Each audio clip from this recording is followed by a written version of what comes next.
maintenant on passe à l'importance de l'inclinaison. Donc on a vu tout à l'heure les différents types d'installation.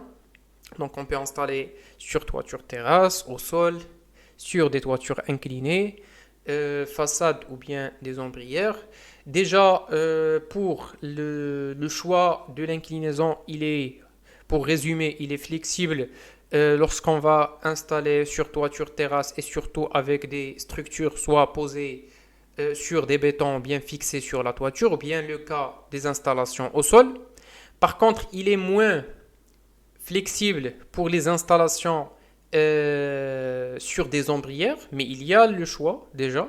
Mais pour les installations façade ou bien les installations sur les toitures inclinées, on va juste suivre bien sûr l'orientation et l'inclinaison de, de la toiture. Donc avant de parler sur l'importance et comment le choix de l'inclinaison il va impacter sur les différentes pertes de notre système PV, on doit comprendre déjà le trajectoire du Soleil parce que pour chaque localisation coordonnée GPS, on aura des trajectoires différentes, ce qui nous donne, lorsqu'on dit une trajectoire, il nous donne l'information sur la hauteur et l'azimut. D'accord? La hauteur du Soleil et l'azimut. Donc si on prend le cas, ça c'est pour une localisation qui est au Maroc. Donc il y a ici l'est à l'ouest, donc 6 heures jusqu'à 19 heures. Déjà cette image on a pris de PV6, vous pouvez la voir sur PV6 pour n'importe quel lieu choisi. Donc il y a ici le lever de soleil à 6 heures jusqu'à 19 heures, mais ça c'est pour 1. Le 1 c'est pour juin. C'est pour ça que les heures de l'ensoleillement sont plus élevées que les heures de l'ensoleillement, par exemple, pour le mois de décembre.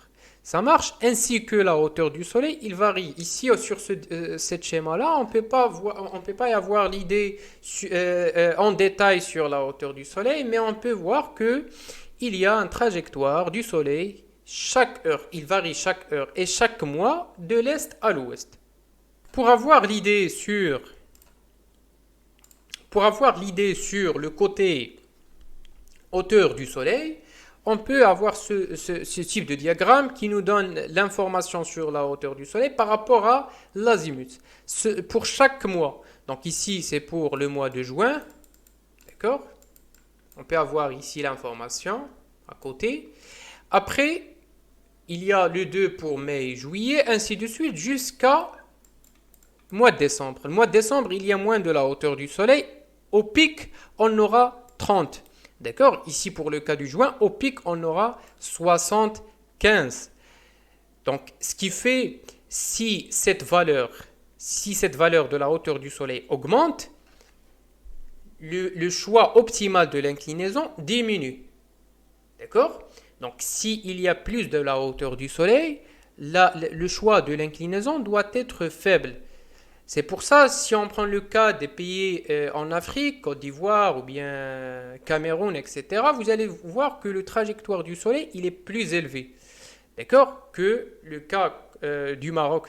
D'accord? Ou bien le cas des pays européens, etc. Donc, cela, il nous donne l'idée que le choix de l'inclinaison par exemple, pour Côte d'Ivoire, ça doit être moins faible que pour le cas du Maroc parce que le trajectoire du soleil ici, il est faible. D'accord? Donc, avec ce diagramme, on peut déterminer déjà, ou bien on peut avoir l'estimation déjà sur l'inclinaison optimale. On va voir ça par la suite. D'accord? On prend en considération la hauteur max. Par exemple, si je veux maximiser la production en juin, d'accord? On peut prendre le maximum ici, c'est 75. Donc ça, c'est la courbe de juin. D'accord? Ça, c'est la courbe de juin. Donc le maximum, le pic, il est à midi à 75 degrés de l'inclinaison. Donc si je veux calculer l'inclinaison optimale pour juin, je prends 90 moins 75. Donc l'optimal, il est à 15. Ça marche? Donc l'optimal pour juin et juillet. Ça, c'est pour juillet. Ça, c'est pour août. On peut prendre 75. Donc ici, on est à peu près à 65. Le milieu, c'est 70. Donc je vais prendre 90 moins 70. Ça va être 20. Donc l'optimal pour le cas de l'été, si je veux maximiser la production en été, c'est à peu près 20 degrés. Si on prend le cas annuel, on prend le maximum et le minimum, donc décembre et juin. Et bien sûr, cette lecture et cette analyse de ces diagrammes, soit je vais prendre l'été ou bien l'hiver ou bien l'année, etc., dépend de consommation. Et ça, on va le voir durant le chapitre de le bon choix de l'inclinaison optimale. Alors, comment l'inclinaison va impacter sur l'irradiation?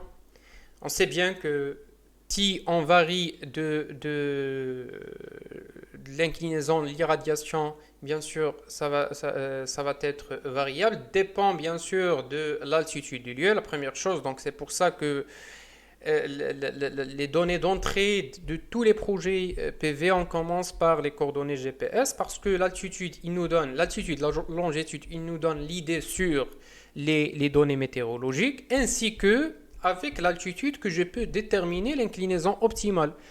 Bon, on ne va pas se baser juste sur l'altitude, il y a des autres paramètres, mais déjà, première chose, l'altitude. D'accord? Donc ici, par exemple, pour cette région, on est à 31. Ça, c'est une carte, cette image, on a pris de PVGIS. Donc 31, c'est l'altitude du lieu. OK? Donc, après qu'on a déterminé une inclinaison pour ce lieu, donc on a, par exemple, déterminé 50 degrés, juste pour voir la différence entre ces différentes courbes en termes d'inclinaison. Donc ici, la courbe, il nous donne les valeurs mensuelles kilowattheure par mètre carré de l'irradiation par rapport à l'inclinaison choisie. Il y a trois courbes. La courbe en violet, c'est pour 50 degrés de l'inclinaison. La courbe en orange, c'est pour l'angle optimal. D'accord? L'angle optimal pour cette région, l'angle optimal normalement, c'est 31. Et la courbe en rouge, c'est pour l'irradiation horizontale. Et lorsqu'on dit l'irradiation horizontale, bien sûr, c'est 0 degré de l'inclinaison. Alors, ici, si vous voyez bien que si on prend par exemple le cas du mois de janvier, la valeur de la courbe violet, il est plus que celle de l'angle optimal, il est plus que celle de l'irradiation horizontale. Et si on prend le cas du mois de juillet par exemple, le contraire. Donc le rouge, il est au max, après il y a l'orange, après il y a le violet. Donc cette variation, il est en fonction bien sûr de l'inclinaison et de la hauteur du soleil. D'accord? D'après ce qu'on a vu tout à l'heure, la hauteur du soleil varie chaque mois. Donc cette variation, il va impacter l'irradiation absorbée par les panneaux dépend de l'inclinaison choisie. Ça marche? Donc puisque cette inclinaison il est plus élevée, donc cela nous a donné moins de l'absorption des rayonnements solaires durant le mois où la hauteur du soleil il est élevée. D'accord? Si l'inclinaison des panneaux est élevée ainsi que la hauteur du soleil, on aura moins de l'énergie absorbée.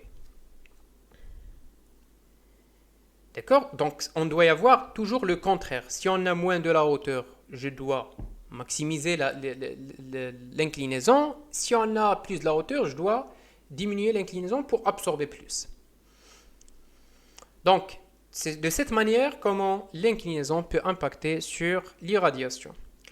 Maintenant, on va voir c'est la même analyse, les mêmes informations juste sur le PV-cyste. On a vu tout à l'heure, le cas, ça c'est pour PVGIS.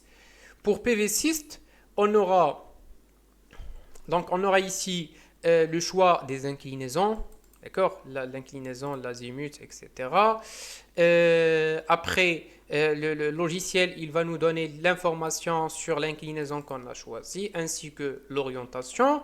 Et par la suite, on aura l'optimisation rapide. Ça, cette optimisation déjà, il va nous permettre d'identifier l'inclinaison optimale. Donc parmi les solutions et parmi les outils qu'on peut utiliser pour déterminer l'inclinaison optimale, c'est logiciel PV-Syst et surtout la partie optimisation rapide.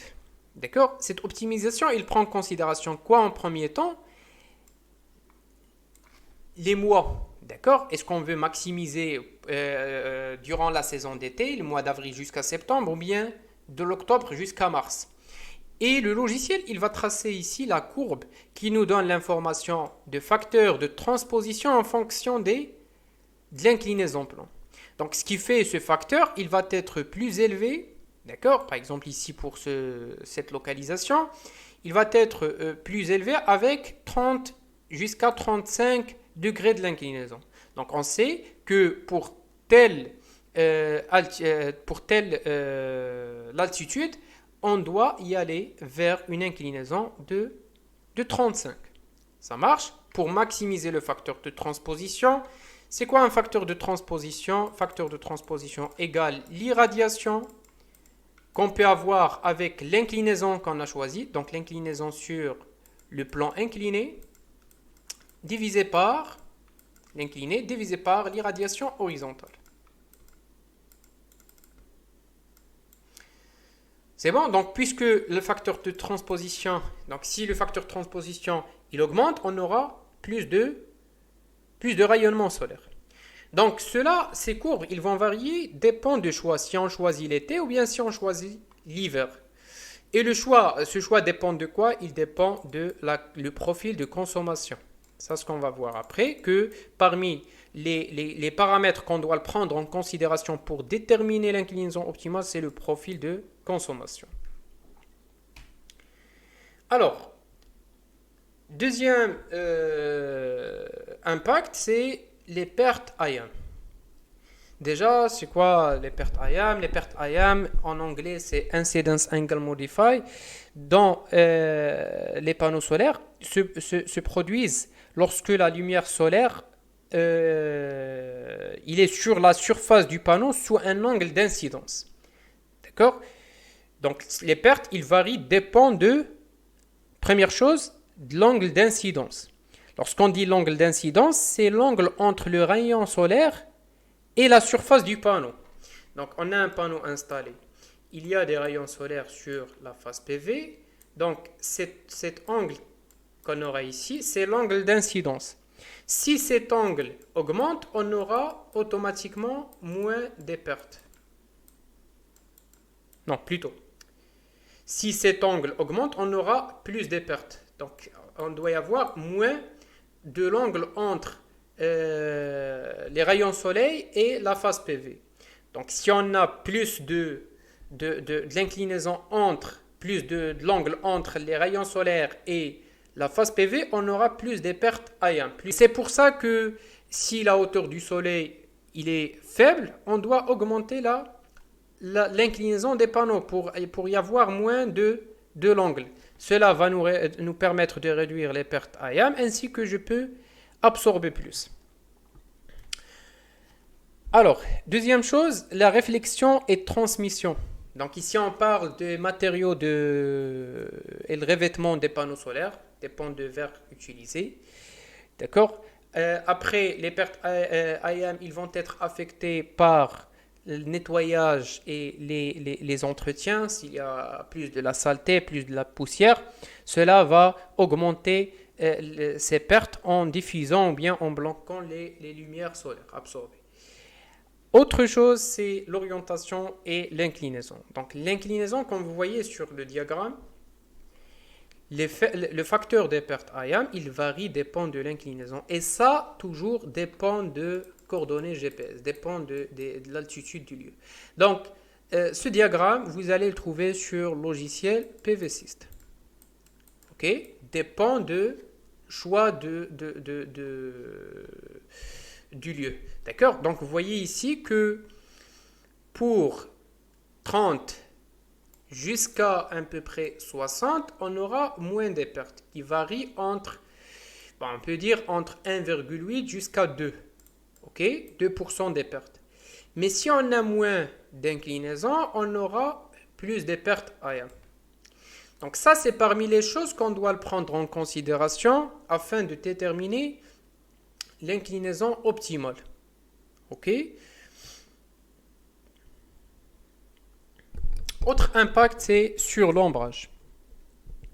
Déjà, entre parenthèses, pour l'ombrage, on a bien discuté ça durant la dernière formation. Vous allez trouver sur la chaîne YouTube la vidéo de la formation concernant l'ombrage, les différents types, etc.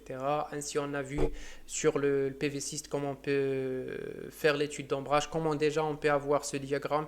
D'accord, qu'on a ici un diagramme des pertes d'ombrage. Donc, vous allez trouver toute l'explication de ça sur la vidéo. Sinon, l'inclinaison des panneaux, il peut également influencer la manière dont les ombrages des objets environ. On part sur les arbres, le bâtiment, les montagnes, etc. Donc, si on a moins de l'inclinaison, normalement, on aura moins de l'ombrage. On part sur le côté entre les rangées. Par exemple, on a deux rangées. Si l'inclinaison diminue, l'ombrage va être moins. OK? Déjà sur la formule de calcul entre les rangées qu'on a vu durant la vidéo, il dépend de quoi? Il dépend de l'inclinaison. Donc si cette inclinaison augmente, l'ombrage augmente et on doit laisser plus d'espace.